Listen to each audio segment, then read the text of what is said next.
Hi friends ಎಲ್ಲ ಹೇಗಿದ್ದೀರಾ? ನಾನು ನಿಮ್ಮ ಮನೆ ಮಗಳು ಮಾಲ. ನಾನು ಸೂಪರ್. ನೀವೆಲ್ಲ ಹೇಗಿದ್ದೀರಾ? ನೀವು ನೋಡ್ತಿರ್ಬೋದು ಎಷ್ಟು ಕತ್ಲೆ ಆಗಿದೆ ಅಂತ.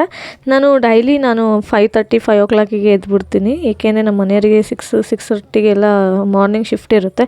ಸೊ ಹಾಗಾಗಿ ನಾನು ಬೇಗ ಎದ್ದೇಳಬೇಕು. ಬೇಗ ಎದ್ದು ಮನೆಯೆಲ್ಲ ಕ್ಲೀನ್ ಮಾಡಿಕೊಂಡು ಕಸ ಎಲ್ಲ ಗುಡಿಸ್ಕೊಬೇಕು.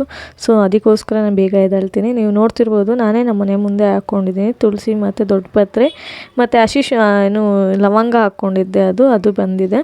ಮತ್ತು ಬೆಳಗ್ಗೆ ಎಲ್ಲ ಮನೆಯೆಲ್ಲ ಕ್ಲೀನ್ ಮಾಡ್ಕೊಂಡಾದ್ಮೇಲೆ ಆಚೆಗಡೆ ಕಸ ಗುಡಿಸ್ಕೊಳ ಅಂತ ಹೇಳಿ ಕಸ ಗುಡಿಸ್ಕೊತಾ ಇದ್ದೆ. ನೋಡ್ತಿರ್ಬೋದು ಯಾವ ಥರ ಕಸ ಗುಡಿಸ್ತಾ ಇದ್ದೀನಿ ಅಂತ. ಏನಿಲ್ಲ, ಸ್ವಲ್ಪ ಮುಂದೆಗಡೆ ಅಷ್ಟೇ ಜಾಗ ಇರೋದು. ಸೊ ಹಾಗಾಗಿ ಅದನ್ನೇ ಕ್ಲೀನಾಗಿ ಇಟ್ಕೊಂಡಿರ್ತೀನಿ. ಏಕೆಂದರೆ ನನ್ನ ಮಗಳೂ ಆಟ ಆಡ್ತಿರ್ತಾಳಲ್ಲ. ಸೊ ಹಾಗಾಗಿ ಅದನ್ನೆಲ್ಲ ಕ್ಲೀನ್ ಮಾಡ್ಕೊಂಡು ನೀರು ಹಾಕ್ಕೊತೀನಿ. ಬಾಗಿಲೆಲ್ಲ ಸಾರಿಸ್ಕೊಂಡು ನೀರು ಹಾಕ್ಕೊತಾ ಇದ್ದೆ. ನಮ್ಮ ಯಜಮಾನರು ನನಗೋಸ್ಕರ ವೀಡಿಯೋ ಮಾಡ್ತಾಯಿದ್ರು. ಪಾಪ ಅವರು ಕೆಲ್ಸಕ್ಕೆ ಹೋಗ್ಬೇಕಲ್ಲ ಬೇಗ, ಅದಕ್ಕೋಸ್ಕರ ಅವ್ರು ಬೇಗ ಕೆಲಸ ಆಯಿತು ಅಂತಂದರೆ ಎಲ್ಲ ರೆಡಿ ಮಾಡ್ಕೊಂಡು ಹೋಗ್ಬೋದಲ್ವ. ಸೊ ಹಾಗಾಗಿ ಅವರು ಇದು ಮಾಡ್ಕೊತಾ ಇದ್ರು. ಅದಾದಮೇಲೆ ನಾನು ಎಲ್ಲ ತುಳಸಿ ಕಟ್ಟೆಗೆಲ್ಲ ನೀರು ಹಾಕ್ಕೊತಿದ್ದೆ. ಪಕ್ಕದಲ್ಲೇ ಇಟ್ಕೊಬೋದಾಗಿತ್ತು ಪಾಟ್ಗಳನ್ನ, ಬಟ್ ಪಕ್ಕದಲ್ಲೇ ಇಟ್ಕೊಂಡೆ ನನ್ನ ಮಗಳೆಲ್ಲ ಕಿತ್ತಾಕ್ತಾಳೆ. ಅದಕ್ಕೋಸ್ಕರ ಅದು ಎದುರುಗಡೆ ಕಾಂಪೌಂಡ್ ಇದೆ, ಸೊ ಅದ್ರ ಮೇಲೆ ಇಟ್ಟಿದ್ದೆ.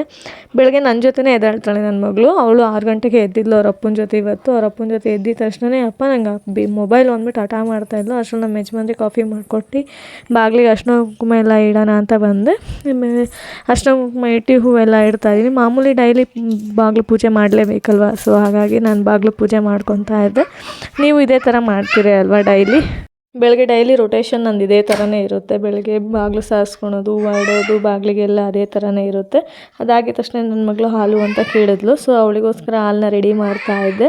ಅವಳಿಗೆ ಡಾಕ್ಟ್ರು ಒಂದು ಪೌಡ್ರ್ ಕೊಟ್ಟಿದ್ರು. ಸೊ ನಾನು ಅದನ್ನೇ ಯೂಸ್ ಮಾಡ್ತೀನಿ ಅವಳಿಗೆ. ಅದಾಗಿದ ತಕ್ಷಣವೇ ಅವಳು ಮೊಬೈಲ್ ಇಟ್ಕೊಂಡು ಕೂತ್ಕೊಂಡಿದ್ಲಲ್ವ, ಅವಳು ಎದ್ದಿದ ತಕ್ಷಣ ಹಾಲು ಬೇಕು ಅಂತಾಳೆ. ಸೊ ಅದಕ್ಕೋಸ್ಕರ ಅವಳಿಗೆ ಹಾಲನ್ನ ಕಂಪಲ್ಸರಿ ಅವಳಿಗೆ ಹಾಲು ಕೊಟ್ಟೇ ಕೊಡ್ತೀನಿ. ಅವಳಿಗೆ ಸಣ್ಣ ಲೋಟಲ್ಲಿ ಕೊಟ್ಟರೆ ಅಮ್ಮ ನಂಗೆ ಅಪ್ಪನ ಥರನೇ ದೊಡ್ಡ ಲೋಟದಲ್ಲಿ ಕೊಡು ಅಂತ ಹೇಳಿದ್ಲು. ಸೊ ಅವಳಿಗೆ ದೊಡ್ಡದಲ್ಲಿ ಕೊಟ್ಟು ಅವಳಿಗೆ ನಾನು ತಿಂಡಿಗೆ ರೆಡಿ ಮಾಡಿಕೊಂಡೆ. ನೀನು ಪಲಾವ್ ಮಾಡೋಣ ಅಂತ ಹೇಳಿ ರೆಡಿ ಮಾಡಿಕೊಂಡೆ. ಮಾಮೂಲಿ ಈರುಳ್ಳಿ, ಟೊಮೊಟೊ, ಮೆಣಸಿನ್ಕಾಯಿ, ಬೆಳ್ಳುಳ್ಳಿ, ಶುಂಠಿ ಎಲ್ಲದನ್ನೂ ಹಾಕ್ಕೊತೀನಿ. ನಾನು ಸ್ವಲ್ಪ ಪೇಸ್ಟ್ ಮಾಡ್ಕೊತೀನಿ. ಬೆಳ್ಳುಳ್ಳಿ, ಈರುಳ್ಳಿ, ಸ್ವಲ್ಪ ಟೊಮೊಟೊ ಎಲ್ಲ ಪೇಸ್ಟ್ ಮಾಡ್ಕೊಂಡು ಇದೆಲ್ಲ ಹಾಕ್ಕೊಂಡಿದ್ದೀನಿ. ಅದಾಗಿದ ತಕ್ಷಣವೇ ಎಣ್ಣೆ ಎಲ್ಲ ಬಿಟ್ಕೊಂಡು ಮಾಗಿಸ್ಕೊಂಡಾದ್ಮೇಲೆ ತರಕಾರಿ ಹಾಕ್ಕೊತಾ ಇದ್ದೀನಿ. ತರಕಾರಿ ನಾರ್ಮಲ್ ಆಲೂಗಡ್ಡೆ, ಬೀನ್ಸು, ಕ್ಯಾರೆಟ್ ಹಾಕ್ಕೊಂಡು ಮಾಡ್ಕೊಂಡಿದ್ದೆ. ಸ್ವಲ್ಪ ಸಿಂಪಲಾಗೇ ಮಾಡಿದ್ದೆ, ಜಾಸ್ತಿ ಏನು ಮಾಡೋಕ್ಕೆ ಹೋಗಿರಲಿಲ್ಲ. ಅವ್ರಿಗೆ ಬೇಗ ತಿಂಡಿ ಮಾಡಬೇಕಲ್ಲ, ಅದಕ್ಕೋಸ್ಕರ 6:30ಗೆ ಮನೆ ಬಿಡ್ತಾರೆ. ಸೊ ಹಂಗಾಗಿ ನಾನು 6 o'clock ಒಳಗೆ ಎಲ್ಲ ರೆಡಿ ಮಾಡ್ಕೊಂಡು ಇಟ್ಟಿರಬೇಕು ಅವರಿಗೋಸ್ಕರ. ಸೊ ಅವರಿಗೆ 2 ಬಾಕ್ಸ್ ರೆಡಿ ಮಾಡ್ತೀನಿ, ಬೆಳಗ್ಗೆಗೊಂದು ಮಧ್ಯಾಹ್ನಕ್ಕೊಂದು. ಅವರು ಮಧ್ಯಾಹ್ನಕ್ಕೂ ನಾನು ಅನ್ನ ಸಾಂಬಾರು ಕೊಡ್ತೀನಿ ಅಂತೀನಿ, ಬಟ್ ಸಾರು ಚೆಲ್ಲೋಗುತ್ತೆ ತೊಗೊಂಡು ಹೋಗೋಕ್ಕೆ ಬೇಡ ಅಂತ ಹೇಳ್ಬಿಟ್ಟು. ಸಾರು ಆಮೇಲೆ ತಣ್ಣಗಿರುತ್ತಲ್ವ, ಹಾಗಾಗಿ ನಾನು ಎರಡಕ್ಕೂ ನಾನು ಪಲಾವೇ ಹಾಕ್ಕೊಡ್ತೀನಿ. ಡೈಲಿ ಮಾರ್ನಿಂಗ್ ಏನು ಮಾಡ್ತೀನೋ ಟಿಫನಿಗೆ ಅದನ್ನು ಮಧ್ಯಾಹ್ನಕ್ಕೆ ಕೊಡ್ತೀನಿ. ಮಾಮೂಲಿ ಅವ್ರ ಅಪ್ಪ ಮಗಳು ಇಬ್ಬರು ರೆಡಿ ಆಗ್ತಾರೆ.